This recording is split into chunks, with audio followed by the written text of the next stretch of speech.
أعوذ بالله من الشيطان الرجيم. بسم الله الرحمن الرحيم. ألف لام را، تلك آيات الكتاب المبين. إنا أنزلناه قرآنا عربيا لعلكم تعقلون. نحن نقص عليك أحسن القصص بما أوحينا إليك هذا القرآن وإن كنت من قبله لمن الغافلين. إذ قال يوسف لأبيه يا أبت إني رأيت 11 كوكبا والشمس والقمر رأيتهم لي ساجدين. قال يا بني لا تقصص رؤياك على إخوتك فيكيدوا لك كيدا إن الشيطان للإنسان عدو مبين. وكذلك يجتبيك ربك ويعلمك من تأويل الأحاديث ويتم نعمته عليك وعلى آل يعقوب كما أتمها على أبويك من قبل إبراهيم وإسحاق إن ربك عليم حكيم. لقد كان في يوسف وإخوته آيات للسائلين إذ قالوا ليوسف وأخوه أحب إلى أبينا منا ونحن عصبة إن أبانا لفي ضلال مبين. اقتلوا يوسف أو اطرحوه أرضا يخل لكم وجه أبيكم وتكونوا من بعده قوما صالحين. قال قائل منهم لا تقتلوا يوسف وألقوه في غيابة الجب يلتقطه بعض السيارة إن كنتم فاعلين. قالوا يا أبانا ما لك لا تأمنا على يوسف وإنا له لناصحون.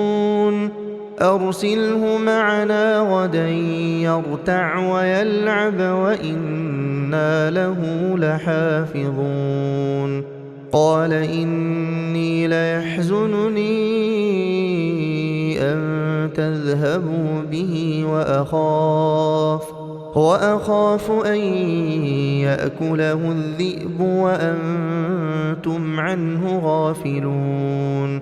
قالوا لئن أكله الذئب ونحن عصبة إنا إذا لخاسرون. فلما ذهبوا به وأجمعوا أن يجعلوه في غيابة الجب وأوحينا إليه لتنبئنهم بأمرهم هذا وهم لا يشعرون. وجاءوا أباهم عشاء يبكون.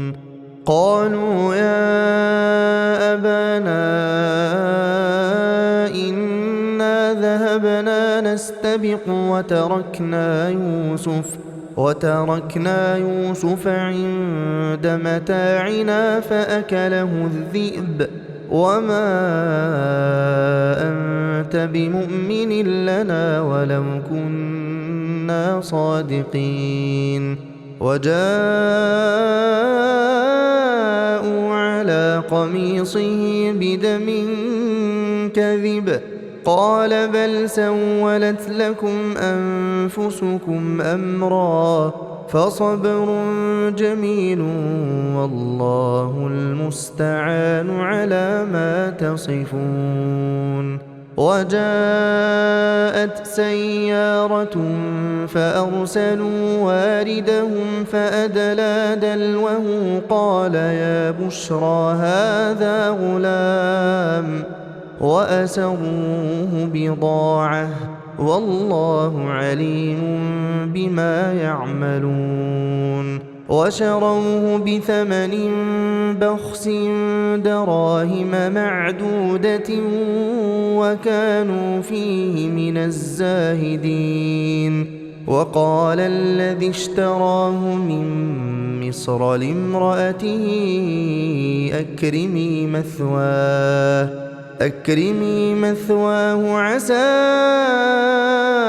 أن ينفعنا أو نتخذه ولدا وكذلك مكنا ليوسف في الأرض ولنعلمه من تأويل الأحاديث والله غالب على أمره ولكن أكثر الناس لا يعلمون ولما بلغ أشده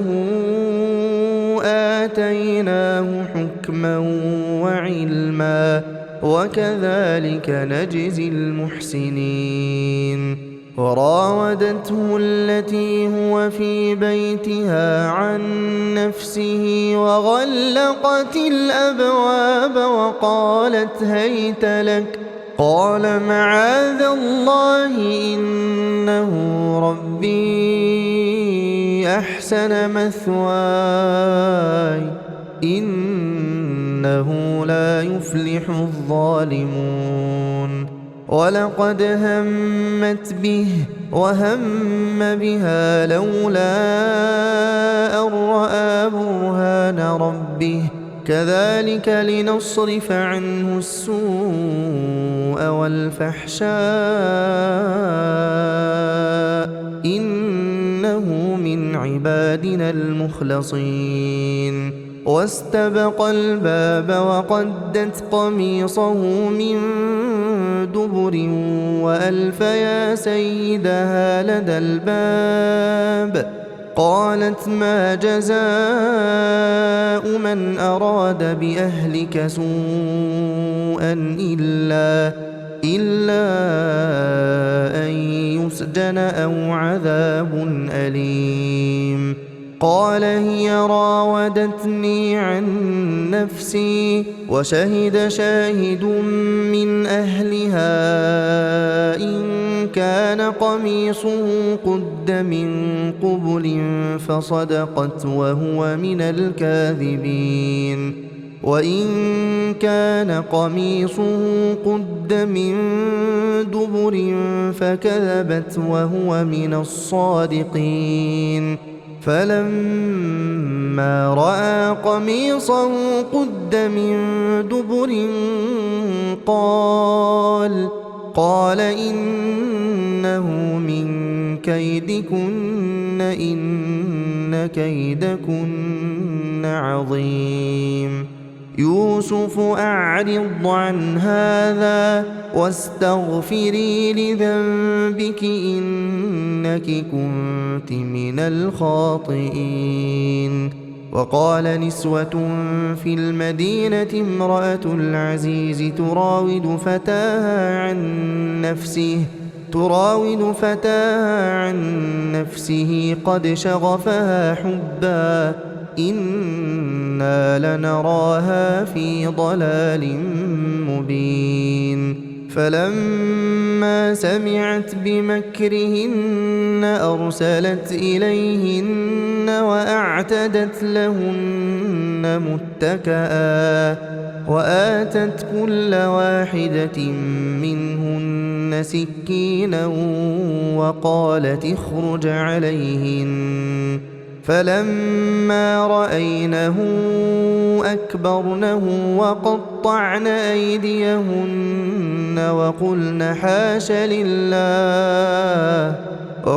حاش لله ما هذا بشرا إن هذا إلا ملك كريم.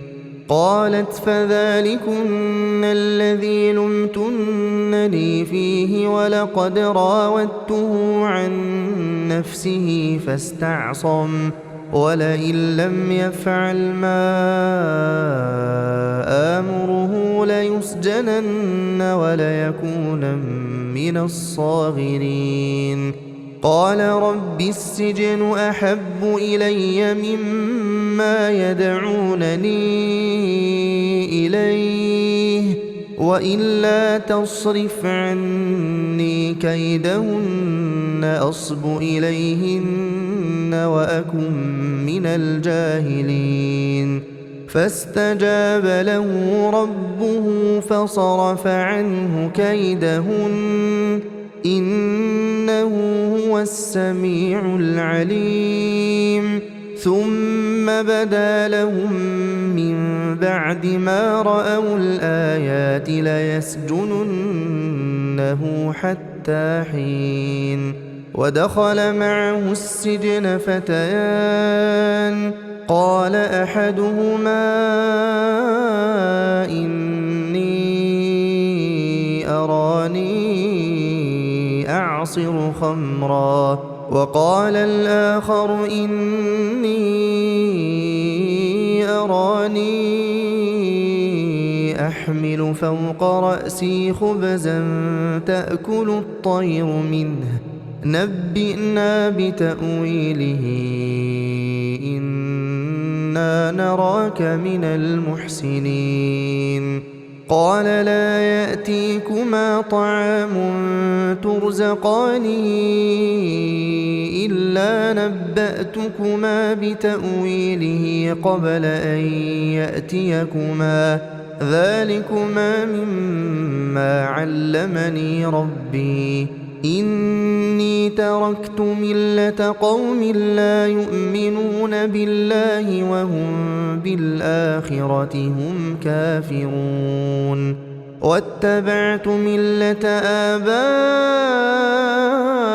آبائي إبراهيم وإسحاق ويعقوب ما كان لنا أن نشرك بالله من شيء ذلك من فضل الله علينا وعلى الناس ولكن أكثر الناس لا يشكرون.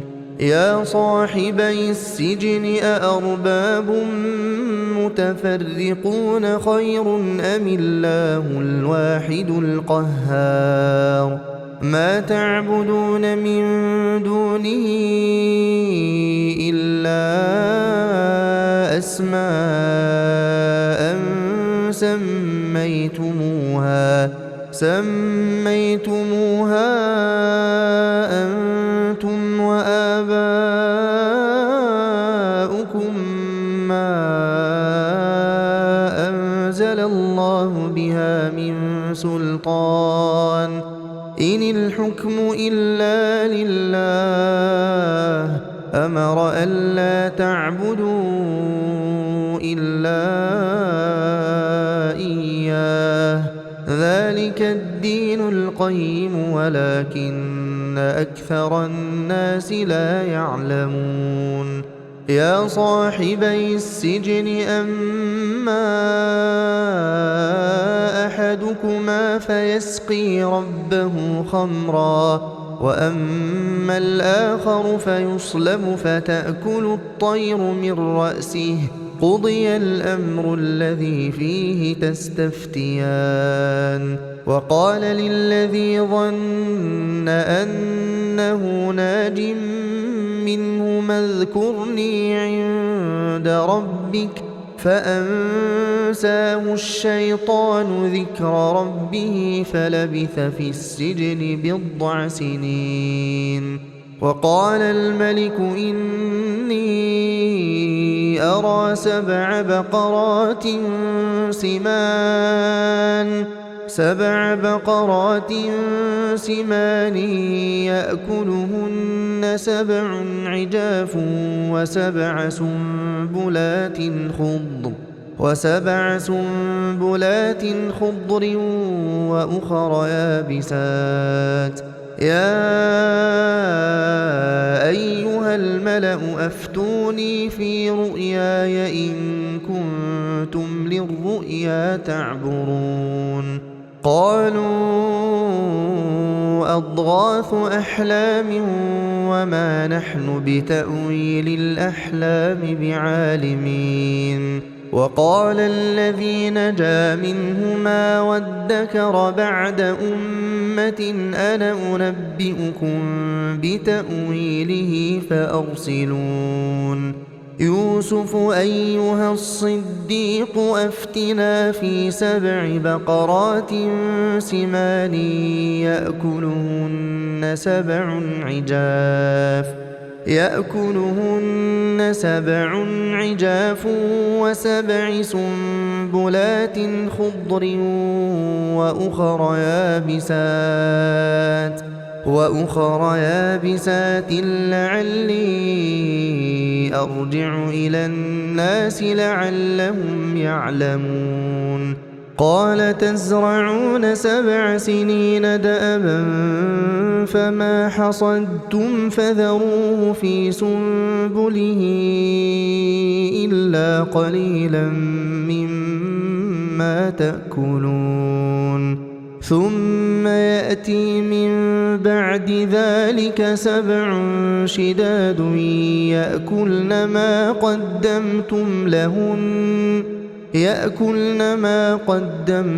لهن إلا قليلا مما تحصنون. ثم يأتي من بعد ذلك عام فيه يغاث الناس وفيه يعصرون.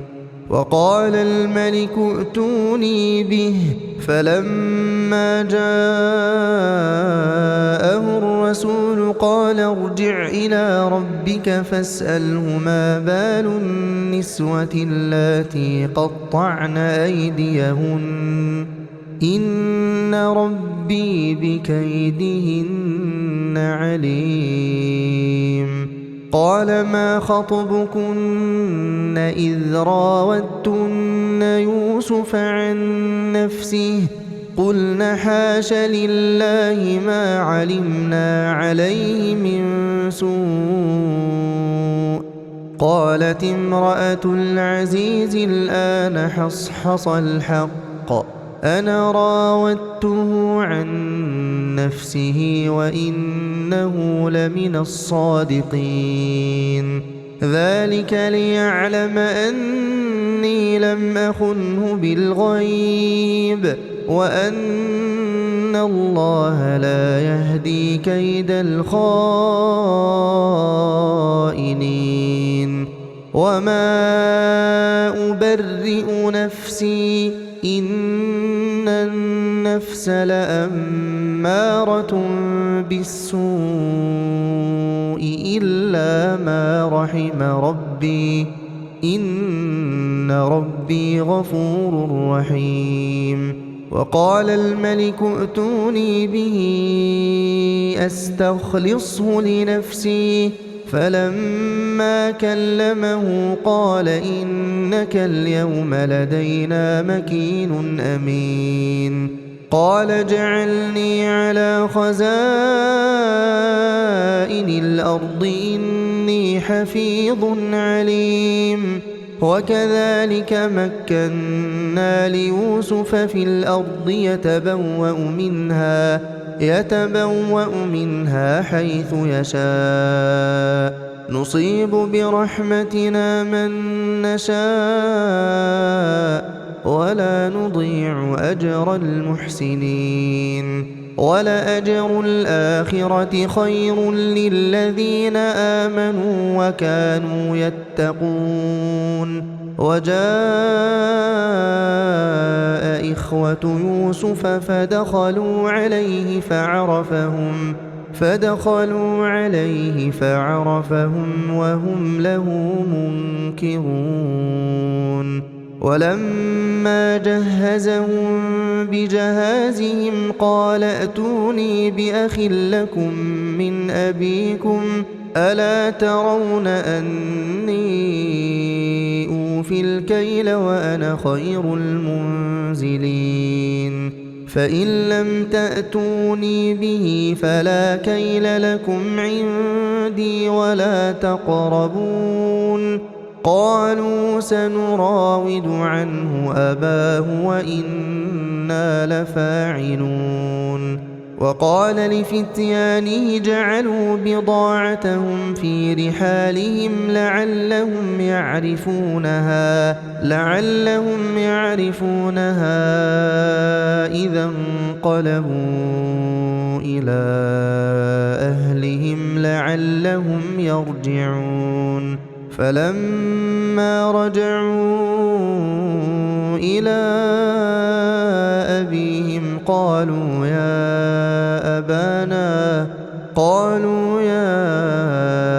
أبانا منع منا الكيل فأرسل معنا أخانا نكتل وإنا له لحافظون.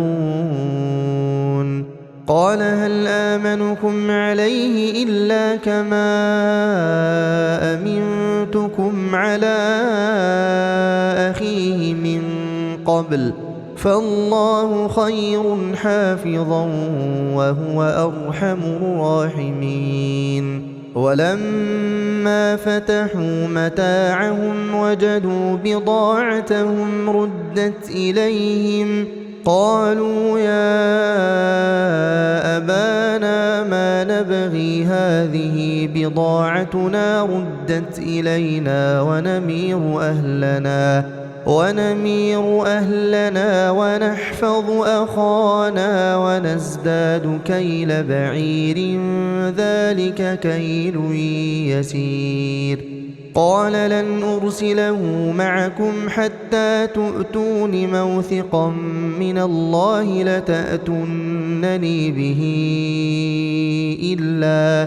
إلا أن يحاط بكم. فلما آتوه موثقهم قال الله على ما نقول وكيل.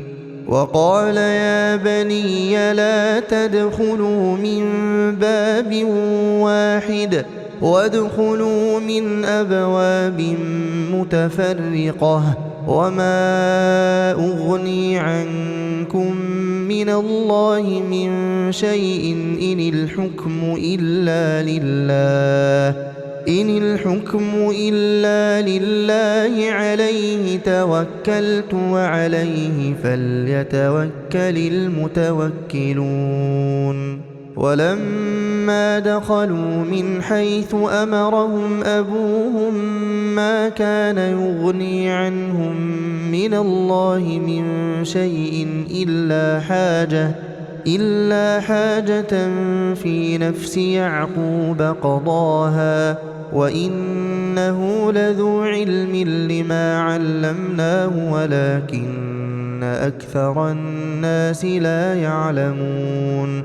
ولما دخلوا على يوسف آوى إليه أخاه قال إني أنا أخوك فلا تبتئس بما كانوا يعملون.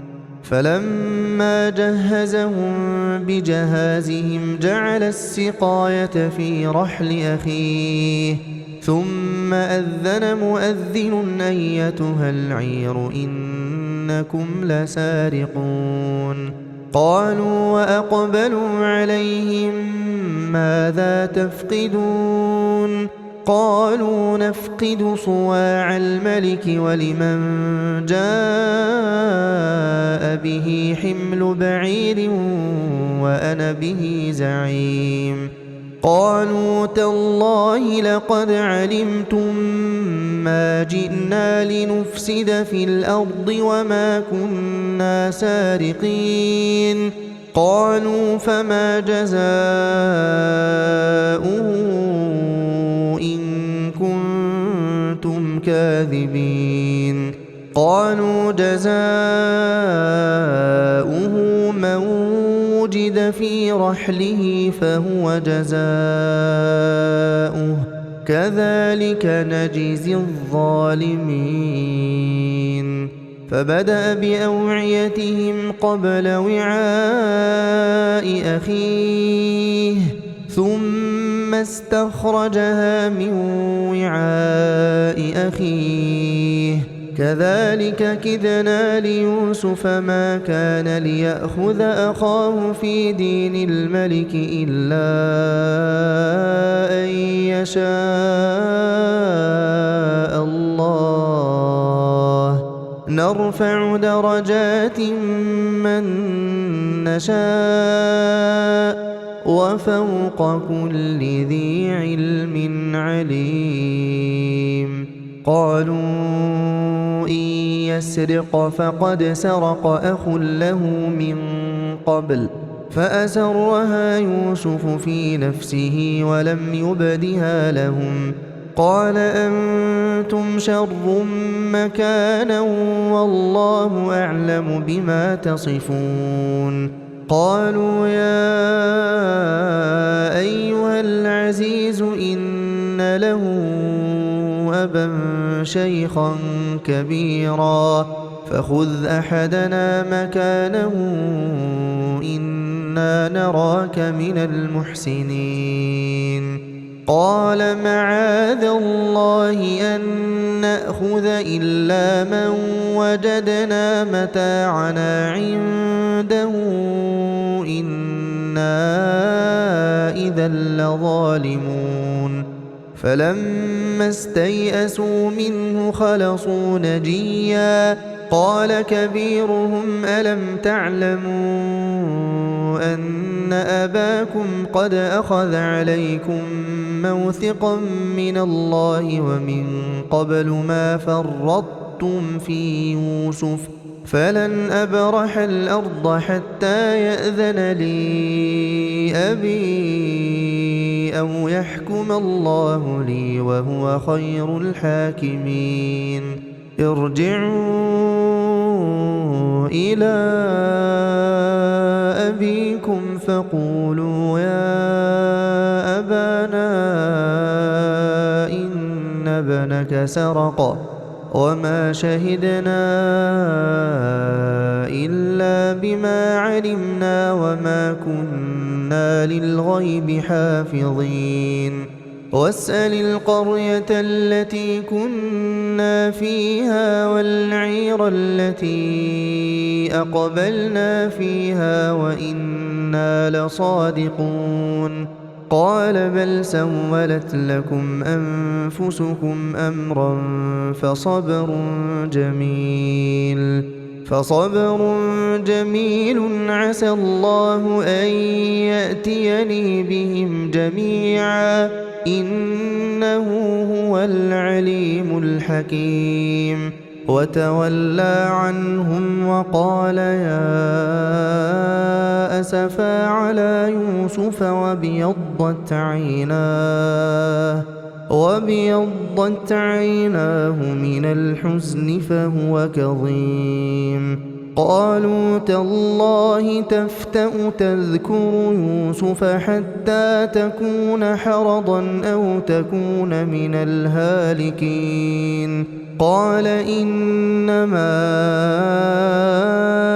أشكو بثي وحزني إلى الله وأعلم من الله ما لا تعلمون. يا بني يذهبوا فتحسسوا من يوسف وأخيه ولا تيأسوا من روح الله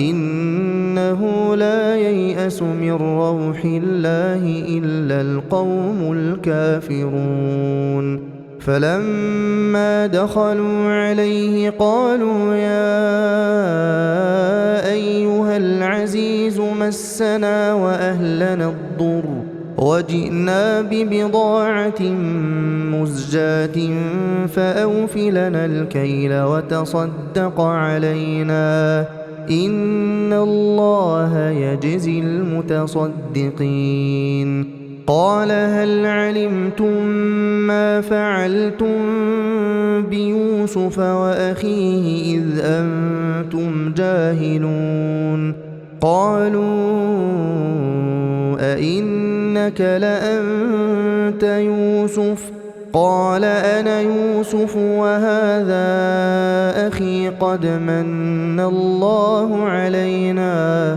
إنه من يتق ويصبر فإن الله لا يضيع أجر المحسنين قالوا تالله لقد آثرك الله علينا وإن كنا لخاطئين قال لا تثريب عليكم اليوم يغفر الله لكم وهو أرحم الراحمين اذهبوا بقميصي هذا فألقوه على وجه أبي يأت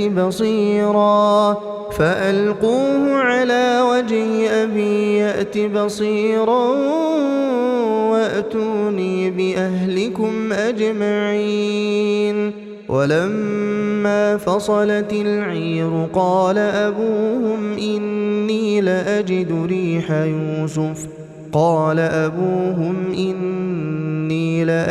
ريح يوسف لولا أن تفندون قالوا تالله إنك لفي ضلالك القديم فلما أن جاء البشير ألقاه على وجهه فارتد بصيرا قال ألم أقل لكم إني أعلم من الله ما لا تعلمون قالوا يا أبانا استغفر لنا ذنوبنا إنا كنا خاطئين قال سوف أستغفر لكم ربي إنه هو الغفور الرحيم فلما دخلوا على يوسف آوى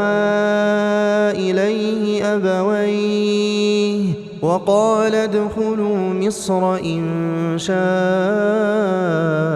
الله آمنين ورفع أبويه على العرش وخروا له سجدا وقال يا أبت هذا تأويل رؤياي من قبل قد جعلها ربي حقا وقد أحسن بي إذ أخرجني من السجن وجاء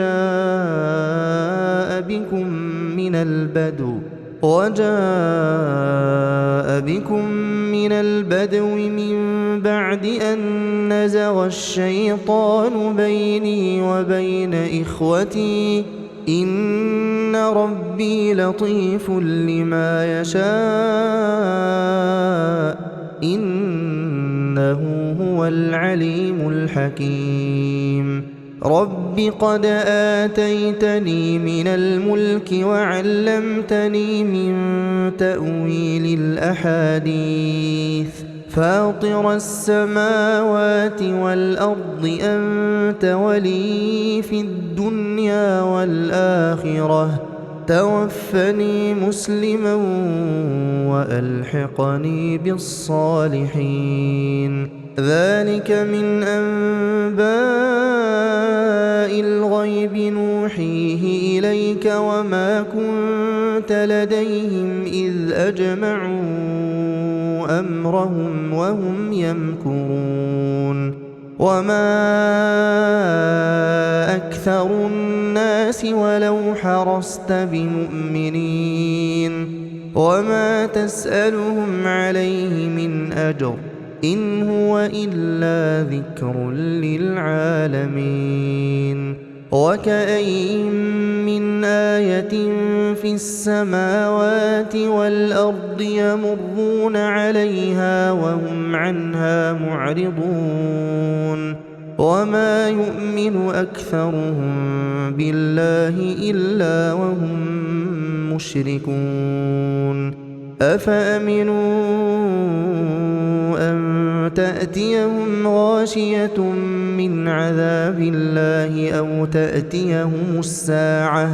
أو تأتيهم الساعة بغتة وهم لا يشعرون قل هذه سبيلي أدعو إلى الله على بصيرة أنا ومن اتبعني وسبحان